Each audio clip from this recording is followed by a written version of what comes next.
बिस्मिल्लाहिर्रहमानिर्रहीम। अस्सलामुअलैकुम। बेटा एक्सरसाइज 1.3 हम कर रहे हैं। क्वेश्चन नंबर 1 भी हो चुका था, क्वेश्चन नंबर 3 भी 2 भी कर लिया था और 4 भी कर लिया था। ठीक है, अब क्वेश्चन नंबर 3 करेंगे। For the given sets verify the following laws through Venn diagram, जिसमें पहला जो लॉ है वो associative law of union of sets है। सेकंड है associative law of intersection of sets, distributive law of union over intersection of sets, distributive law of intersection over union of sets. हमें दो values दे दी गई, एक ए में दी गई वैल्यू है और एक बी में दी गई वैल्यू है। ठीक है, ए में जो है वो टेबुलर फॉर्म में वैल्यू दी गई है, देखें 2 4 6 8 10 12, और जो बी में वैल्यू दी गई वो सेट बिल्डर फॉर्म में वैल्यू दी गई है।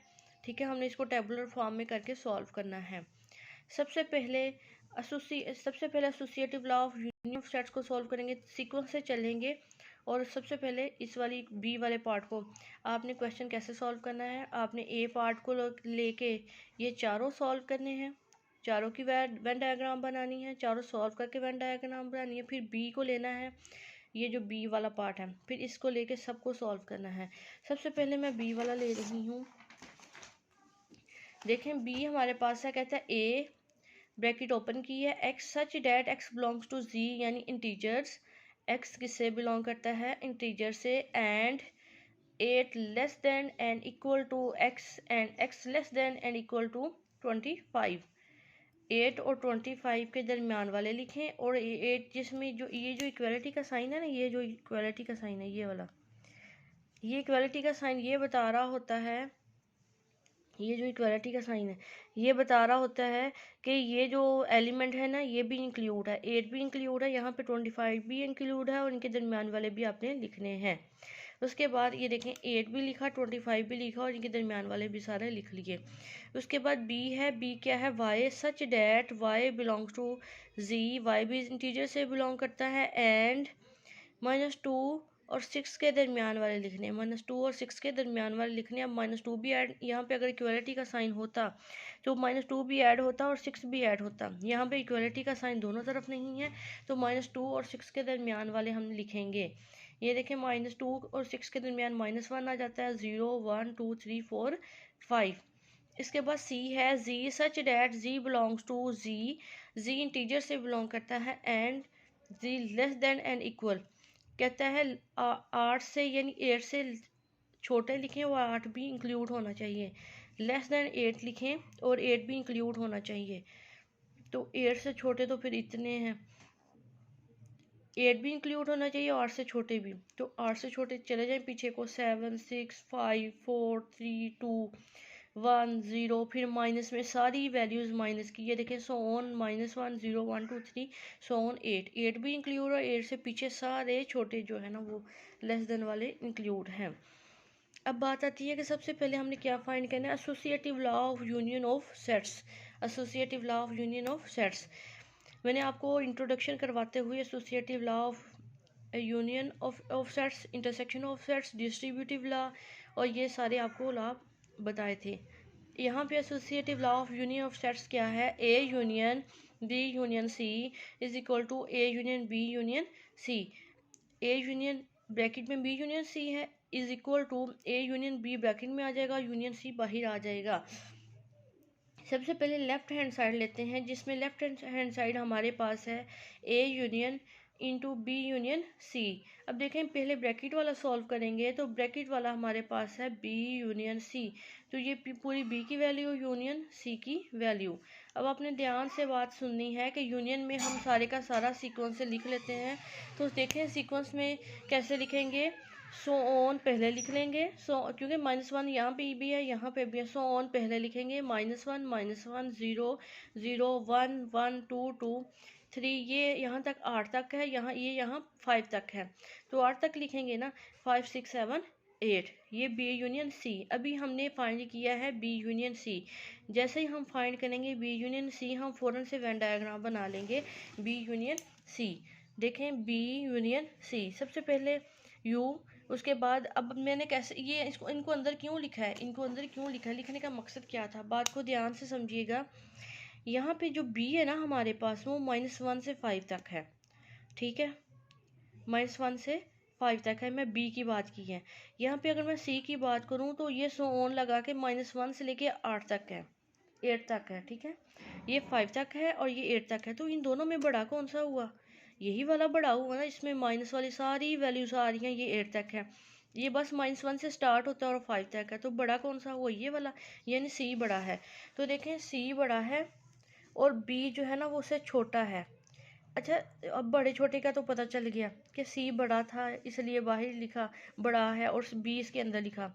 ये भी तो है ना कि इसके भी सारे एलिमेंट्स इसमें भी तो आ रहे हैं ना, -1 से 5 तक जो है वो इसमें भी तो है -1 से 5 तक, इसलिए इसको अंदर लिखा है इसके, ठीक है। सी बड़ा सेट हो गया और बी छोटा सेट हो गया, क्लियर है। ये कटिंग की हुई, यहाँ पे कुछ नहीं लिखा हुआ, आपने कंफ्यूज नहीं होना यहाँ पे, ठीक है। ये सी, ये सारे का सारा सेट जो भी आप मैंने आपको पीछे बताया, और बी वो सारे का सारा यानी -1 से 5 तक। अब यूनियन लिया तो यूनियन में तो सारा आ गया, तो इसका मतलब है सारे को शेड कर दिया।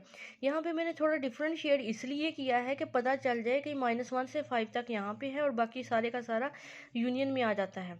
ये सारा पहले थोड़ा सा डिफरेंट शेड किया, फिर यूनियन में सारा आ गया, इसलिए जो है वो सारे को शेड कर दिया। अच्छा, अब बात आती है बी यूनियन सी, तो फाइंड कर लिया। अब बी यूनियन सी के बाद, बी यूनियन सी फाइंड करने के बाद उसका यूनियन किसके साथ है? ए के साथ है ना union, A union B union C, A की value union B union C का जो आंसर आया वो लिख दिया।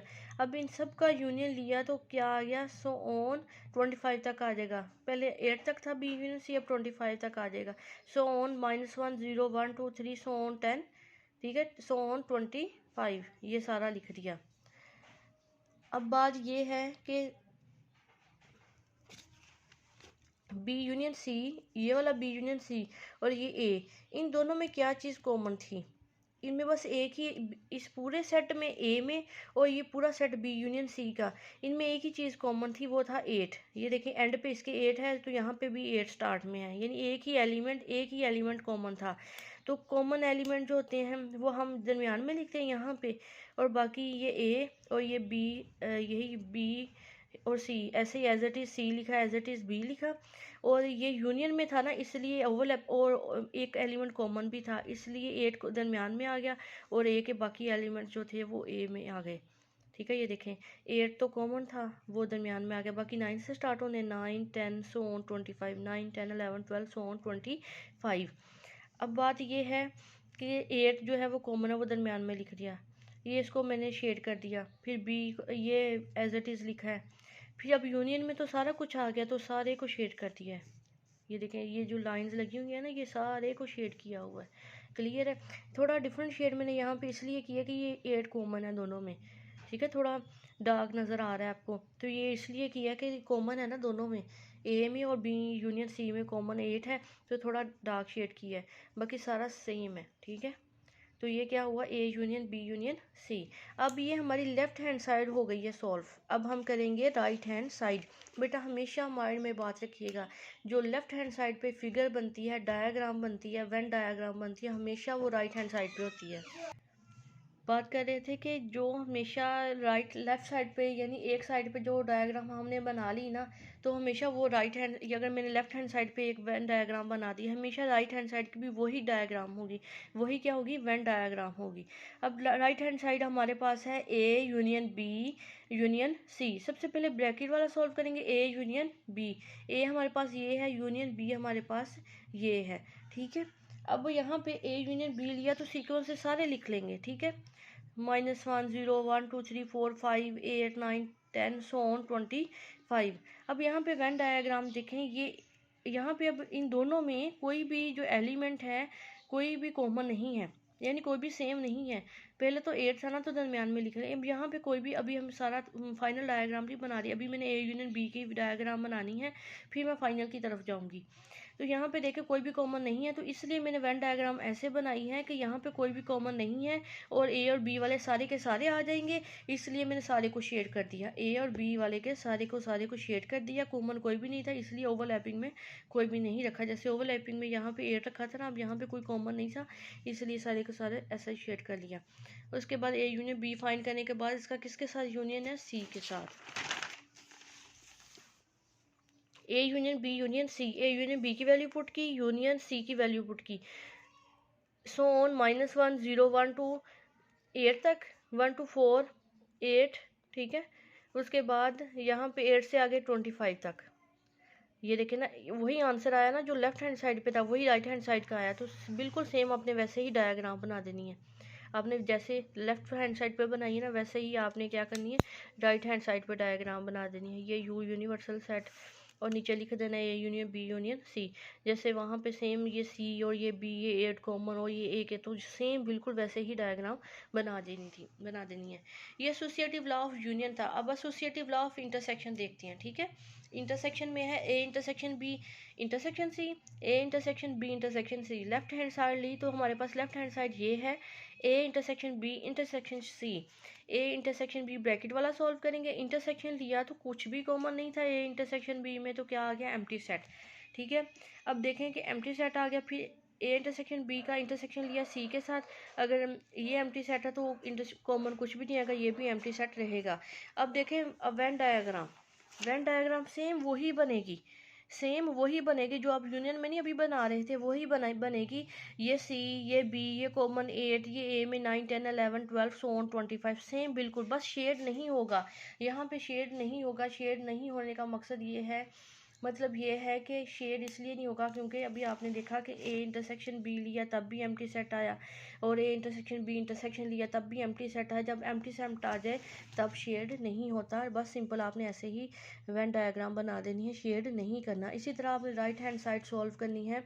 जैसे पहले ब्रैकेट वाला सॉल्व करते हैं, फिर उसके साथ एक इंटरसेक्शन लेंगे, वो भी एम्प्टी सेट आएगा। देखें एम्प्टी सेट आंसर आया, तो कोई भी आप वही डायग्राम जो आपने लेफ्ट हैंड साइड पे बनाई वही राइट हैंड साइड पे बनेगी, लेकिन कोई भी शेड नहीं होगा। देखें लेफ्ट हैंड साइड की और राइट हैंड साइड की दोनों की जो डायग्राम है वो सेम है। हम यूनियन के लिहाज से भी बात होगी, इंटरसेक्शन के लिहाज से भी बात होगी। नेक्स्ट वीडियो में मैं आपको बताती हूँ।